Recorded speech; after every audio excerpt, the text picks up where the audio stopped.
afternoon. My name is Kent Dix. I'm CEO and founder of Life365, and welcome to Season 4 of The New Normal, Episode 6. The use of AI and machine learning to improve engagement and quality of care for patients. Before I introduce our panelists, I want to take a minute to thank you for joining us today, as well as thank our panelists for sharing their time with us this afternoon. As for the schedule of this webinar, attendees will be on mute and we will have reserved time at the end for questions. Please place your questions within the Q&A box. You can review the recording of today's webinar on www.newnormal.buzz. And now to introduce our distinguished panelists. First is Tom Lowry, an Aspire Health partner and former National Director for AI in Healthcare and Life Sciences for Microsoft. Tom is a strategic advisor to health leaders worldwide and is the best-selling author of Hacking Healthcare: How AI and the Intelligence Revolution Will Reboot an Ailing System. In a Harris poll of more than 3,000 attendees of the 2023 JP Morgan Health Conference, Tom was named one of the most recognized leaders driving change and engagement in healthcare today. Tom is the managing director of the Second Century Technology and a former Microsoft executive where he served as National Director of AI for Health and Life Sciences, Director of Worldwide Health, and Director of Organizational Performance for the company's first health incubator. Prior to Microsoft, Tom was a Senior Director at GE Healthcare, the founder of 2 venture-backed healthcare software companies, and a health system executive. Tom is well published, and a sought after keynote speaker. His work and views have been featured in Forbes, CNET, National New England Journal of Medicine, Inside Precision Medicine, and numerous webcasts and podcasts. Welcome, Tom. Thank you. Kent, you forgot my paper route, but that's okay. I had one too when I was 8, right, as well. So we'll have to reminisce about that. The next one is Tyrone Lamb, CEO of GATC Health. Ty is Chief Operating Officer for GATC Health, a technology company transforming drug discovery and disease prediction using AI. He co-founded First Americans Health, treating Native Americans with diabetes in clinics within the reservation. He co-founded One Recovery in 2008, an award-winning pioneer in online behavioral change to improve outcomes for patients suffering from addiction. He also has been part of several health tech startups and was president of NTN BuzzTime, an Academy Award nominated multi-platform gaming company where he learned about engagement and behavioral change. Mr. Lamb is board certified life coach and has a degree from Virginia Tech. Ty, welcome. Great to be here. Thank you. Right. And last is Neil Sofian, CEO of Tuzag. Neil is nationally recognized for 40 years of living at the front edge of population health in corporate, payer, and provider settings at the convergence of digital technology and behavioral change methodology. Neil has operated as a CEO in multiple settings, a consultant as an entrepreneur in traditional startups, and as an entrepreneur, creating new operating divisions within existing organizations, including Monsanto, Group Health Cooperative. Neil is currently the CEO of Tuzag, the premier platform for rapidly developing engaging virtual assistants to support care. Tuzag is a conversational AI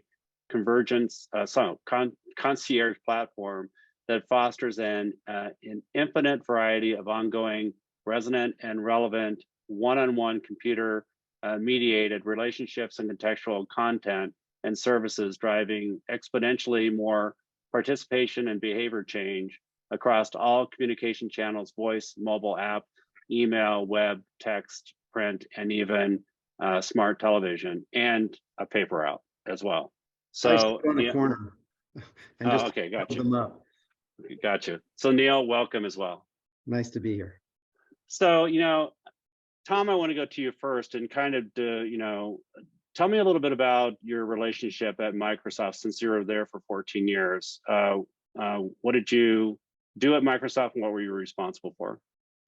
Well, in a nutshell, in my last role as National Director of AI, essentially, I had the privilege of being a strategic advisor to some of Microsoft's top health and life science accounts, really looking at how to help them understand and move in the direction of applying AI to, to do the kind of things they want to do when it comes to improving quality or improving cycle times for pharma.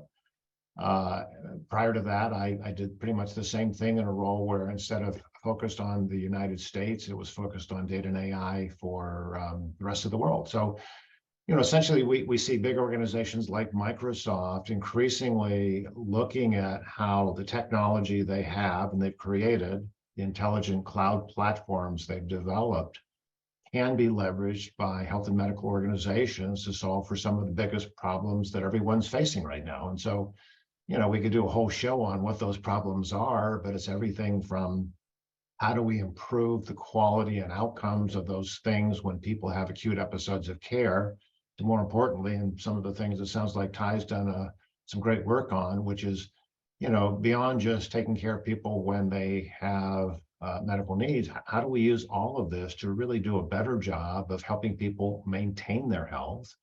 How do we make sure that all of those things we can be doing are best applied for all citizens, not just some citizens? So, and we can go deeper, but it's really, it's a great opportunity. We're all on a new journey of how we use AI and data and the cloud to attack some of the biggest problems we've been talking about for years.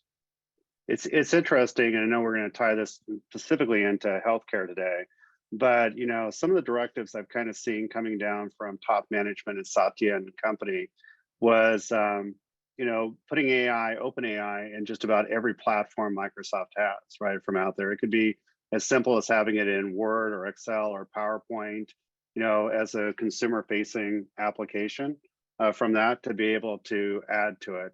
Do you see one question I want to ask really quickly, are we using more AI today as a consumer that we don't even know that we're using AI from that in the background? Well, Kent, there were at least 5 questions in what you just said, but let me see if I can quickly parse them. So, relative to Microsoft, and again, as a former Microsoft exec, I would say, under Satya's leadership, I think Microsoft's doing some amazing things in general.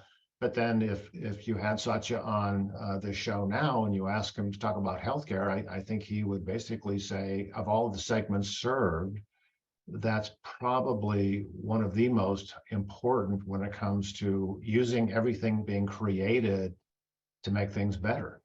Relative to your the latter part of your question about the use of AI, it's always funny to me because as an advisor, I get to work with really smart medical directors and C-suite people, and many times there's this thing of I don't know anything about AI, and somehow people think they have to really know deeply what it is and how to use it. And I always like to point out of, how many people who are tuned into this today have a smartphone.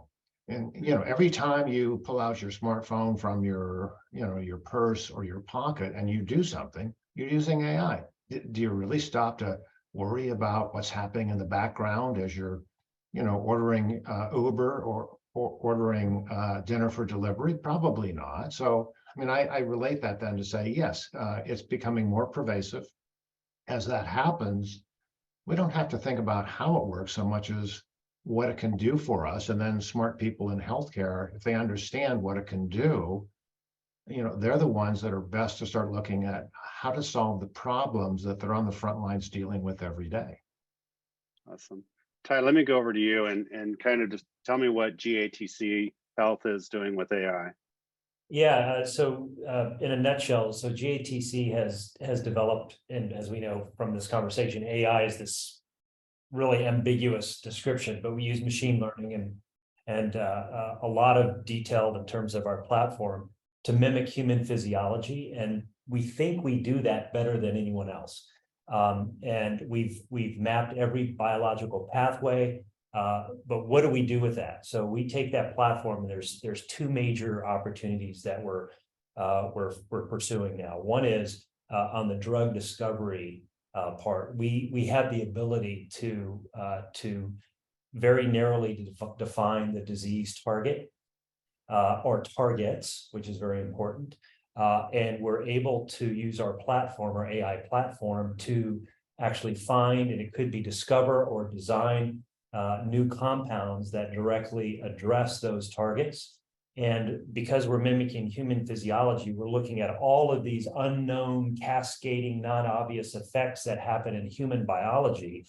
Now, what does that mean? It means that we can discover new drugs that are actually better than other drugs that are being discovered, and we're doing it months as opposed to years because we're using AI to do that. And when I first heard the story a couple of years ago when I joined the company, I'm like, isn't that just obvious that we should be using artificial intelligence to predict how a drug is going to affect human physiology before we actually put it into humans in human trials? So that's what we're doing. I can go on, but we basically have already discovered drugs for fentanyl addiction, opioid use disorder, cocaine addiction, PTSD. All of those are advanced preclinical. We're actually in animal trials right now with UCI with our fentanyl addiction drug.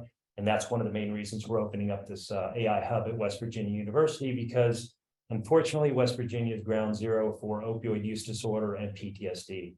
The other part of what we do is we use that same platform, talking a little bit of what Tom and Neil were talking about earlier, is using all kinds of omic data, genetic data, phenotypic data, other kinds of data from an individual. We can predict an individual's risk for over 500 different diseases. And not only that, we can give them some kind of a plan. Obviously, we don't do it. We work with providers and distributors and channel partners to help them prevent those diseases from manifesting, or if they have the disease, what is the right treatment for that individual?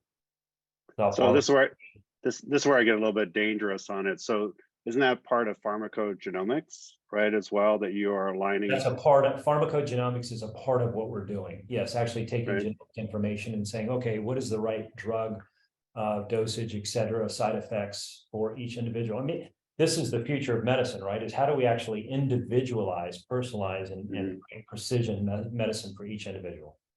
Yeah, I talk a lot about personalized medicine, and it's not genomics. It's about personalizing how people actually engage in healthcare and medicine, and what is the best way to, to build solutions around them, right? To be compliant, right, as well. Neil, we've known each other for a while, so why don't you tell me a little bit about TUZAG and what you're up to with conversational AI? So we've built a methodology and a supporting technology to build real-time, dynamically generated, individual tailored conversations with people. And we can do it across any channel of communication. And I would say the methodology may be more important than the technology, in the sense that one's an interesting CMS capability. But when you really get down to it, it's there's 525,600 minutes, I saw read, in a year. And the average American spends 60 minutes with a doc. So that leaves healthcare for the other 525,540 minutes. Okay, so it's great to even talk about plans and what we should do and being precise. But to your point, Kent, it ain't dog food if the dog don't eat it. And it's how do we actually spend the time to figure out what's the next best way, the next best thing to say, and the best way to say it to get somebody to do the things they need to do to optimize their own life. And that's a very different, we talk a lot about genome, we talk about biome. This will sound stupid, but it's how about myome, the stuff that makes me who I am. And those are questions we don't ask for the most part in healthcare. And that if we don't ask those things and then look at a methodology for doing actual behavior change, half of all costs are in healthcare are tied to consumer behavior. And yet we've tended to avoid it because it's kind of outside the purview of how we make money in healthcare in America. Yeah, it's kind of interesting. I kind of see slices and layers that are here that are being represented. Some are like deep learning stuff that's in the background of understanding people. Neil, I kind of see as more like on the front end of like, how do you take all that deep learning and engage people, right, in their own care to get the results that you want, right, from that as well. In fact, we've gone through and interfaced vital signs to Neil's platforms, and he's been able to go through his conversational AI to engage somebody really in their own care, right? And go through and say, hey, I got your blood pressure. It looks a little high today. Did you renew your medicine, right? Did you sleep well last night? Did you do X, Y, Z, right? From it to personalize for them, personally. All the way asking down to, you questions. haven't taken your drugs in 4 days in a row. Do I need to send a note to your daughter? Right. Yeah. Something like that. So, and we also had another Microsoft partner that was on is on last month, and that's Canary Speech. They're using AI for biomarkers, right? From when you talked about PTSD to kind of look at the voice inflections, stress, anxiety. They'll go into respiratory as well. So, Tom, from your perspective, where do you think a good?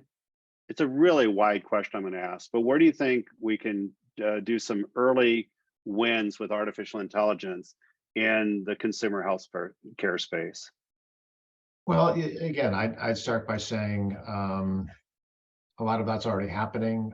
I'd pull us back a little bit to say, when you look at, for example, what we learned in fighting a global pandemic, and I actually wrote an article for Forbes on this, where to me there were three things we learned. We learned that an industry that normally moves at glacial speed has the ability to move at warp speed when motivated. We learned that many, not all, but many clinical and health leaders are willing to challenge the status quo and able to do agile transformation. Finally, to your point and question, what we saw is that humans actually fought and won the battle against COVID, but the weapon they chose most often was AI. So, from a clinical perspective, if you look at how AI was used to short cycle vaccine development, you look at, to your point, the use of conversational AI and chatbots tied to clinical protocols to allow anyone to go in and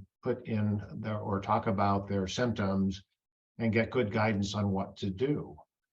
But also, to your point, when you look at the rise of consumers during COVID, basically saying, hey, I've got to figure these things out on my own because, I can't go in to see my primary care doctor. And you look at the rise of, kind of self-service consumer applications that are online, many of which were using AI in the background. There was a tremendous growth. Interestingly, the highest growth during that period were intelligent applications around mental health. But when you think about what we were all going through, it makes absolute sense. So that momentum has continued. I think there are a lot of great apps coming out almost daily. And the challenge is we have no standards by which to measure which ones are really good, clinically or behaviorally efficacious versus which are not only not producing good, but have the potential to produce harm. But, consumers have taken control through a lot of these apps. I'll stop there just because I don't want to give a long-winded answer. But then, I think the next thing on my mind is looking at how, the needs of consumers are so different. We have the ability to personalize much of that experience through AI, and yet everyone's talking about it, but there isn't that much happening when it comes to actually personalizing care down to that individual level. And I think that's kind of what Neil was referring to when he talked about myomics. Yeah. The one thing that, I was going to bring this up, but it's a good time to bring it up anyway.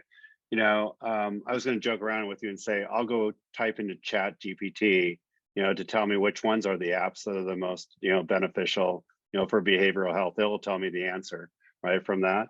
But where do we take Chat GPT? That, to me, that just started in the consumer's mind, started emerging in the last maybe 6 months or so, maybe a year. In your world, probably a lot longer than that, right? But the consumer started looking at Chat GPT, and now you've got Elon Musk saying he wants to halt, right, a moratorium, and has 1,000 tech companies right behind him that want to stop the development of AI and Chat GPT because of the unknowns, right, from that. So what is that all about? Where are we going with that? Well, maybe I can start the volley. And yes, no webcast would be complete without invoking GPT at this point. So number one, let me start at the beginning. If a year ago we were doing this session and I said ChatGPT, everyone would say, what? Today, you know about it, your mom knows about it, your kids know about it because they're using it to do their homework. So it has screamed onto the scene. ChatGPT reached 100 million users in 2 months, which is the fastest of any product in humankind's existence. And March 14th, GPT-4 came out, which kind of makes ChatGPT to me look kind of pedestrian. So here's what I'd say to your point. Number one, everyone loves talking about GPT and chat. I always encourage everyone to say, you know, it's not about GPT or ChatGPT. This is about the emergence of what's known as large language models. We're just starting to see it. GPT is a flavor of it, just like Google has Bard. Facebook introduced their large language model called Galactica, quickly pulled it back after a lot of wackiness occurred. You've seen what happened. I'm sure everyone read the New York Times article about GPT in Microsoft's search engine Bing. So it's just to say, look, we're all early in the journey. It's super important that everyone recognize both the upsides and the work we need to do. And then finally, you know, your reference to this thing where people are suggesting a 6-month moratorium on progressing this. To me, you know, suggesting a 6-month moratorium on not doing anything with this is us deciding that tomorrow we're going to make a decision to suspend gravity for 6 months. It just won't happen. My bigger push is to say, rather than talking about slowing progress, what we really need to do is have a conversation about the importance of speeding up the education process of regulators and policymakers to have them do what they must do, which is eventually put reasonable guardrails on this thing as it emerges. But again, not GPT, we're talking about the emergence of large language models, which Goldman Sachs just came out with a report that they're predicting large language models will be as big on impact as the advent of the internet, mobile, and the cloud. And I believe that. So I do. Go ahead. I do think you can, I agree about large language models. I think within healthcare, knowing what laggards the healthcare industry can be in terms of innovation, and how you're going to pass regulatory and how you're going to pass legal, you know, where legal wants to see every potential answer something's going to give before it gives it, which says, would you like me to back up the truck and show you the billions of versions that it can do?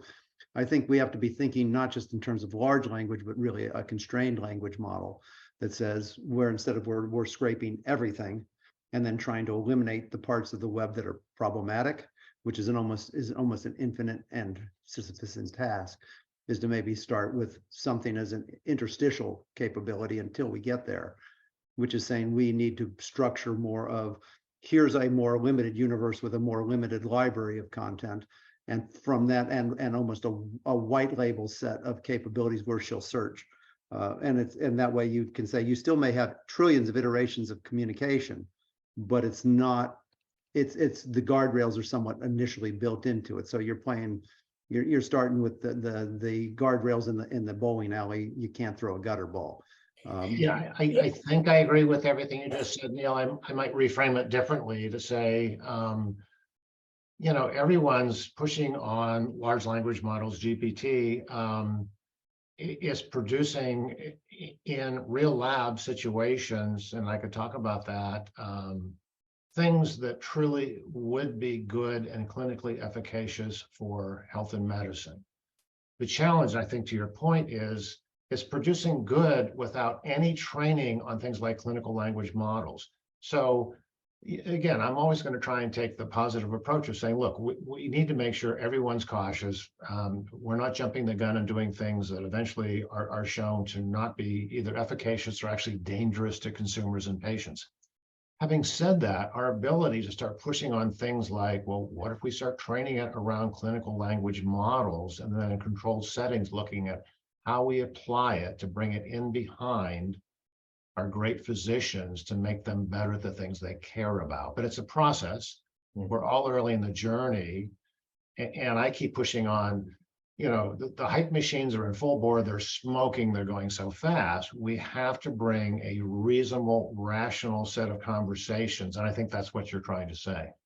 You know, let me jump in here too. I think because everything you guys are saying is right on. I want to bring it way up and say that I think history shows us that when there's really transformative technology or innovation, it usually starts out in niches. And I think, Tom, you even said this earlier, or maybe Neil, and probably both of you, is that at the end of the day, it really is how does the output of AI actually fit into a system that provides incremental value to the model and the end user. And so I believe this ChatGPT thing is going to be going on for a while, but at the end of the day, there's companies like Neil's, like my company, and other companies that are narrow casting the opportunity for AI to affect the entire model for not only the business, but also for the patient, or or it could be the provider. So I think while all this is going on, there's companies like us that are continuing to narrow focus what we're going to do with AI, so it turns into a real application that provides value, as opposed to this ubiquitous cloud of AI that's looking for a home. I think another thing that's going to come with this, it will be, and it's not a problem. And I think you're absolutely right, Tom. This is a process. So much of what has to happen in healthcare is about building an ongoing and enduring relationship. The old-fashioned doc used to have a relationship with his patients, or her patients, more his than hers. How can we make sure that as we build these conversations, or we do this learning, the goal is not simply to have a transactional moment of deep learning, but rather to actually say, I knew Kent 3 days ago, I know Kent today, I know Kent going forward, I know some things about Kent that I can apply going forward. That becomes, so that it feels like a relationship. So it's much more, in my world, much more like dating. Think of it almost like, if I want to be both your companion, your concierge, and your coach, I need to almost be a mixture of eHarmony meets Amazon for your health, where I bring those pieces together, and to try and tie what he was talking about from his gaming world, where all of that morphs around me. The environment in a gaming situation morphs to the individual. We need to have that same thing happen within the conversation of changing consumer behavior. That's something that's ongoing, and it builds and it grows, and it doesn't forget. It's not a 51st date situation, because if we do that, we get nowhere on the consumer side. Well, here's a great example. It's a very simple one, but my dad is a veteran, goes to the VA clinic down in Sebring, Florida, and he laughs about it. But every time he walks into the clinic, the first question they ask him is, "Have you recently had thoughts of suicide?" And he laughs about it. He goes, "Well, not until today." So it's literally, that's all they do is ask him that same question. It's very depressing. And why are we asking that question? AI should be able to know whether they're at risk or not. Correct. That's one thing that I've talked about with Canary Speech. I thought one of the things that actually problem they were solving is these platforms that are being put out there, the telehealth platforms. I won't pick on Teladoc, but I'll just use them as an example. You may not get the same doctor every single time, right, that you're going to a Teladoc, right, to do that. But using something like a Canary Speech and doing voice biomarkers and recording previous sessions with the patient now gives some continuity of and information about that patient. I always give the example, like with my mom and dad, I go, "Mom sounds off today, dad sounds okay," right? From that, those doctors don't know if mom's off today or dad's okay, right? From that, but could Canary Speech go through and go, "I'm going to give some life and context to you," and they seem to be off today. Yeah, we can do the same thing with undiagnosed diseases. I mean, there's as you guys know, depending on the disease, the number of undiagnosed patients with particular diseases, life-threatening diseases, is off the chart. But taking basic longitudinal data and AI, we can actually predict who is at risk, or actually who has an undiagnosed disease, so the doctor can proactively reach out to that patient and get ahead of the game. Yeah, and I would say not just can the doctor do that. And I think this is where part of the secret sauce will be, is there's simply not enough providers. There's not enough people making those phone calls. I've worked for 3 payers, and and they will chase the 1% most sick people, and they'll get half of them to respond. So if you actually want to meaningfully reach out and have those conversations that are both predictive and then diagnostic and then supportive, it has to be done with technology. There simply are not enough players to do it any other way. But Neil, doesn't that pose some type of threat to the physician or the provider that's out there from that perspective? Because they're saying ChatGPT or OpenAI or other things that are out there can actually start doing faster, deeper learning about that patient and maybe make a more accurate, assessment of the patient when I just don't have time to be able to spend time and do that with a patient. So they can now start taking over my job. Well, that means right, that we can take that. We want the provider to operate at the top of their license, not the bottom. You can use AI and conversational AI to help fill in that piece of the pie. And the fact is, we are looking at a shortage of millions of people in this space. No one has to be worried about a job. They do need to worry about how they do their job. And that's going to change. And actually there's a new generation of folks coming up within the healthcare world. They will be like the person who learned to ski when they're 4 instead of when they're 44. Yeah. And that's just going to be the way care will be delivered. And the doctor still has to make the diagnosis, but if the doctor can open up the EHR and say, I've got some yellow flags and red flags, as opposed to, trying to figure that out from the chart. If I could just pile on to all of that. So, a study by Stanford says most doctors in America spend more time in the EMR than they do with patients. So let's just take that and the conversation we've been having. Neil, you painted a picture a moment ago about, what if we actually could provide personalized care?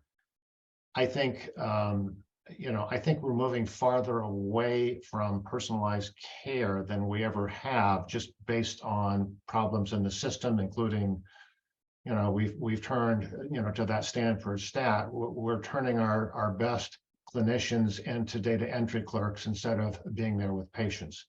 So I look at that and say there's lots of data that shows AI can, in fact, properly applied, help reduce those repetitive, low-level activities our high-value clinicians are doing every day and free up time.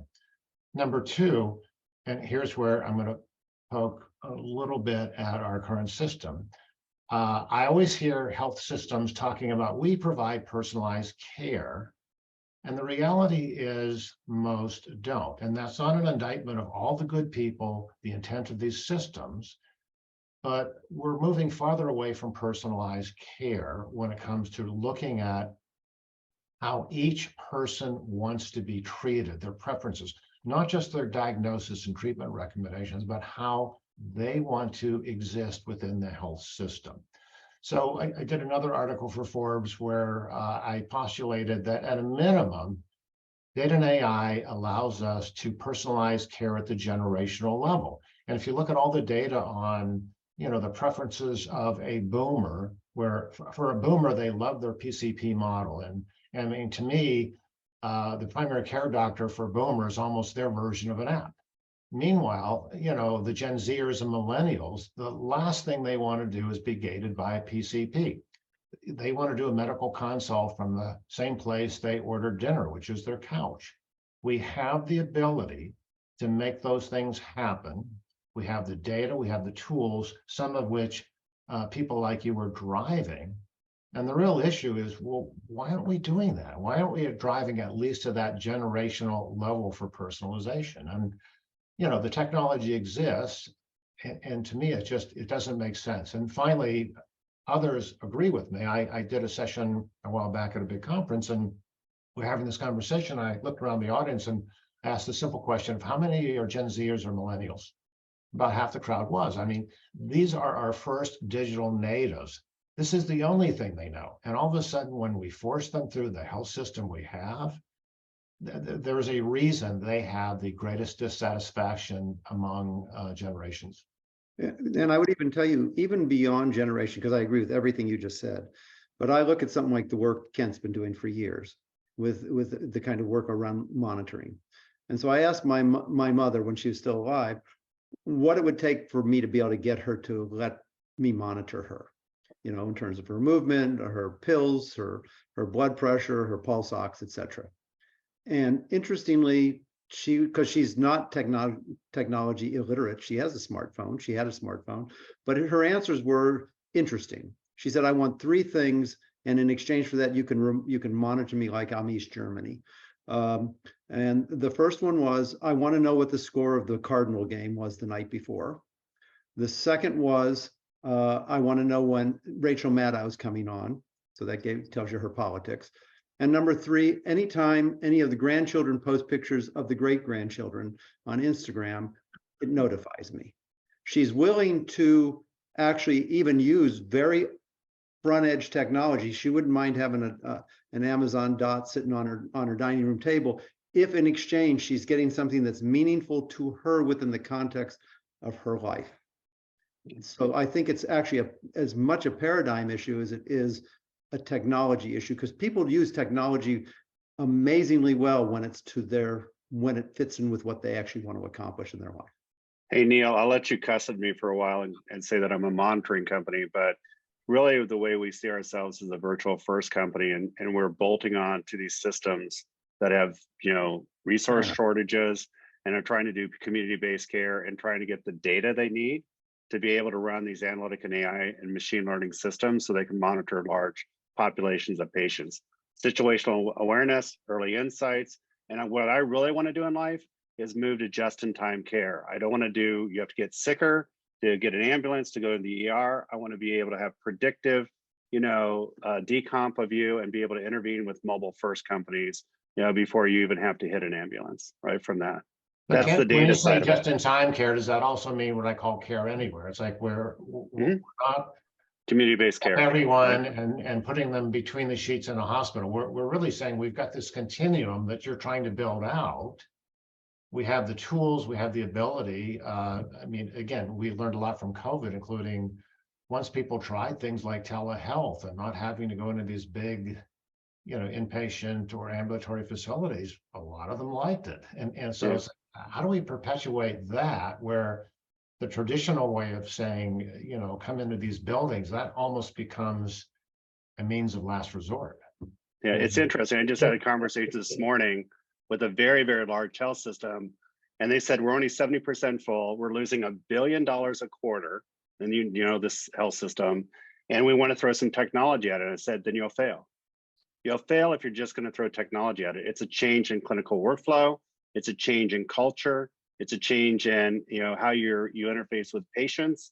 From that, it's a change in personalization, right? And not necessarily what they kept on saying, here's what the physician wants. And I said, what does the consumer want? Right? Well, and also I'd add to that on change, also a change in the reimbursement model. I mean, these are good people. They get it. They're great people running in a system that to me is it incents, it pays for the break fix model. And so, I look at the financial headwinds providers face today. I've never seen it at a worse place. Yeah.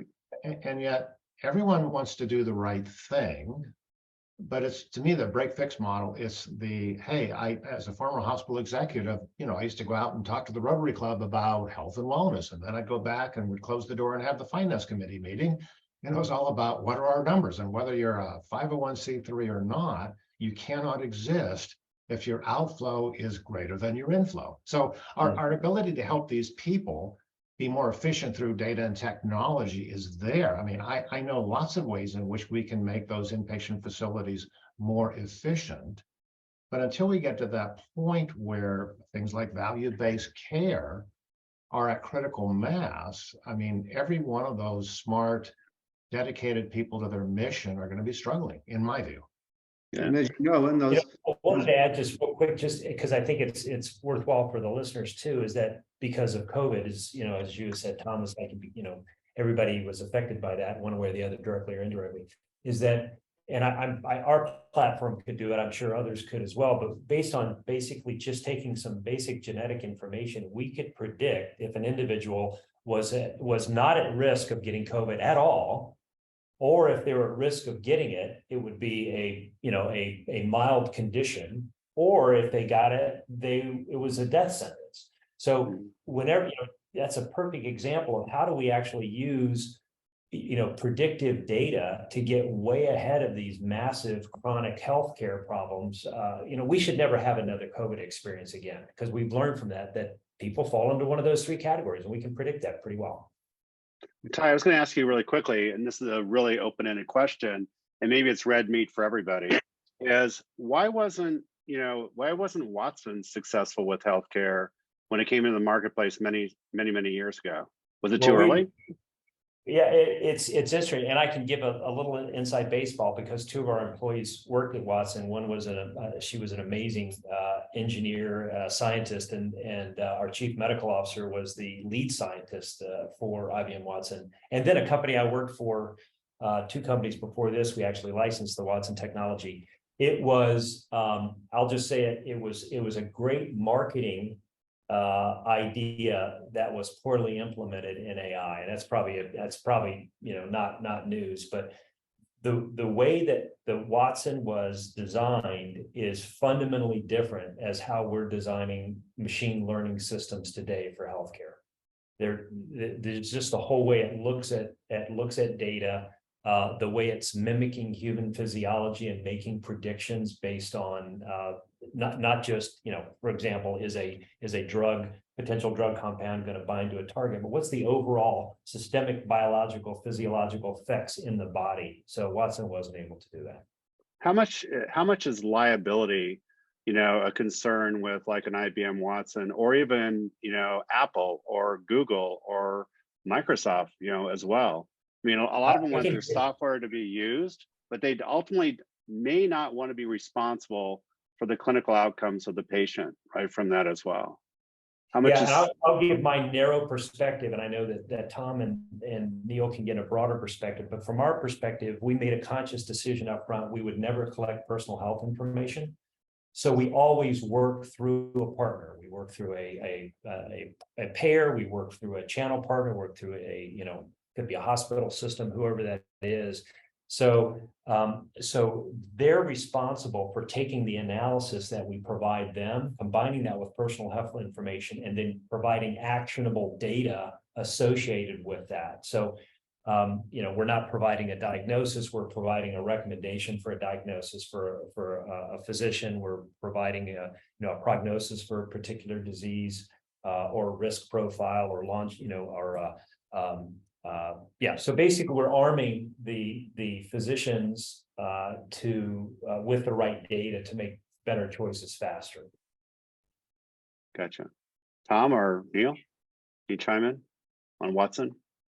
Well, I haven't had to talk about Watson in a while. So I always like to start by thanking IBM for spending tens of millions of dollars to educate healthcare and the consuming public about the value of cognitive computing and AI. They did a marvelous job of getting everyone educated.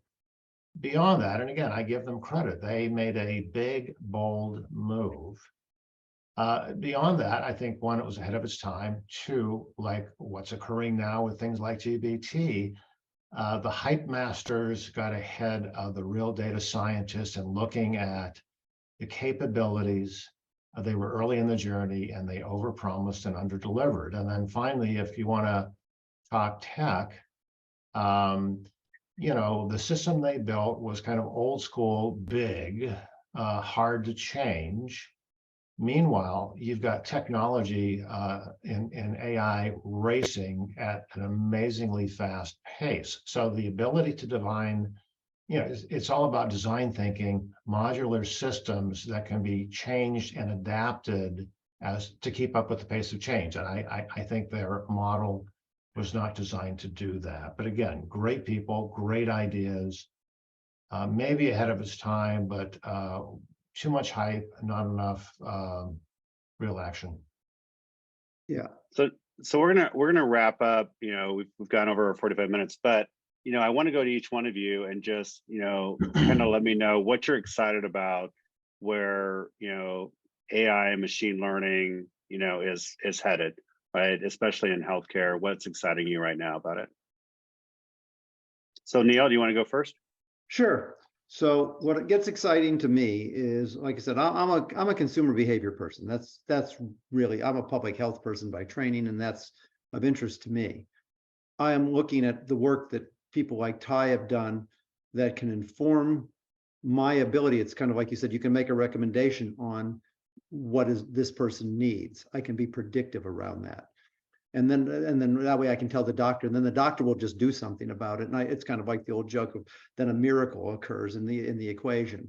There's a whole world right now that's emerging that says, okay, I now know what I need to do with Kent. How do I get Kent to do it? I think that's the emerging science that by and large has been pretty much ignored because we've tended to think of healthcare as a biomedical sort of problem. We are, if you're a neurologist, you're the electrician. If you're an MSK person, you're the carpenter. If you're, I guess you're a plumber if you're in gastroenterology. And I'd like to think we are much more complex than that, especially above the neck.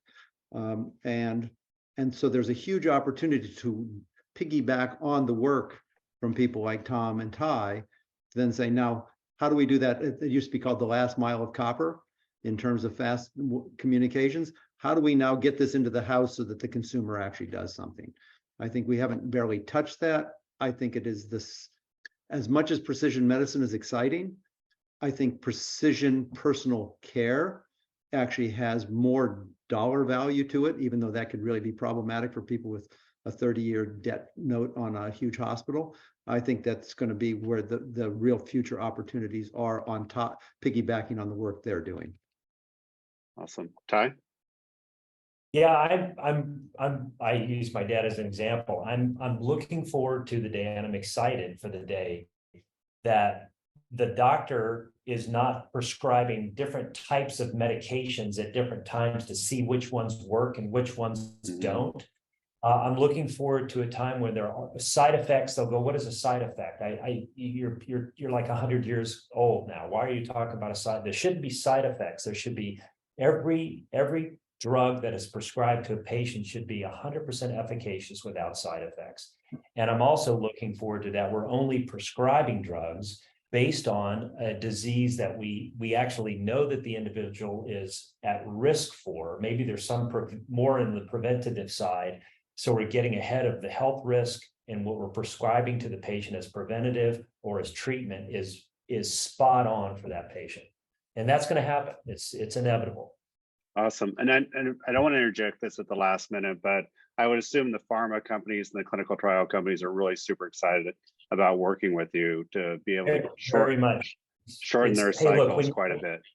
When you're spending, over $1 billion with a 95% failure rate. I mean, there's no other industry that has this binary, you're going to make it big or you're going to lose $1 billion. So that's got to change.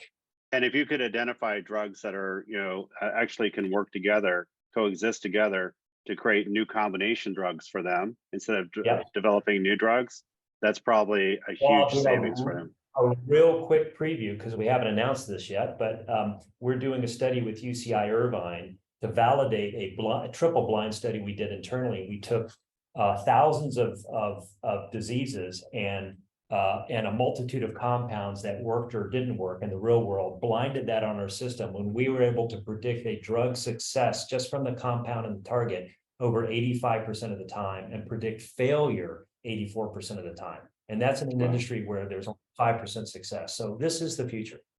That's awesome. That's awesome. Tom? I'm going to take it just in a little different direction. So I'm thinking about like the smart folks at McKinsey say we're going to see more technological progress in the next 10 years as we have in the past 100. And I believe that. So when you look at that, and then you look at just what's been happening even in the last year that everyone, even consumers, are aware of when it comes to the pace of change in AI. The whole world, especially healthcare, is geared towards linear change and innovation. Take what McKinsey says. I believe we're entering a time of what other experts are calling chaotic innovation. The pace of change is speeding up. Our ability to adapt is not nearly as good as what it should be because we're all used to this linear progressive change. So I bring that back to there's a leadership imperative when it comes to health and medicine to look at how do you manage change in an era of chaotic innovation. So it's a leadership challenge as much as anything. And then beyond that, I believe, how long have we been talking about health reform in America? The time has come where I'm not planning to wait for the legislators to fix that. We have the ability to make so many changes for the better using technology. And I just end with, everyone always talks about AI as a technology conversation. To me, when it comes to health and medicine, AI is not about technology, it's about empowerment. It's about restoring power and control and time to clinicians and consumers. We have the ability, we have the tools. Let's not wait for others to tell us how to use it and how to do it. Let's just start doing it as we already are. Right. Well, that's a great point. So we could go on for a long time, but we have to cut there's out. your Go ahead. next conversation is what are the financial barriers, the structural financial barriers to what Tom just described happening. Right. I think you'd find that a very interesting and depressing conversation. Let's get together again, part 2. There you go. Well, thanks guys for being on today. And I want to thank everybody for attending, especially, Tom and Ty and Neil for your participation and great insights. We'll post the recording on www.newnormal.buzz tonight. And I want to thank you for participating and have a wonderful day. Thanks, guys. Thanks. Appreciate it. Thank you.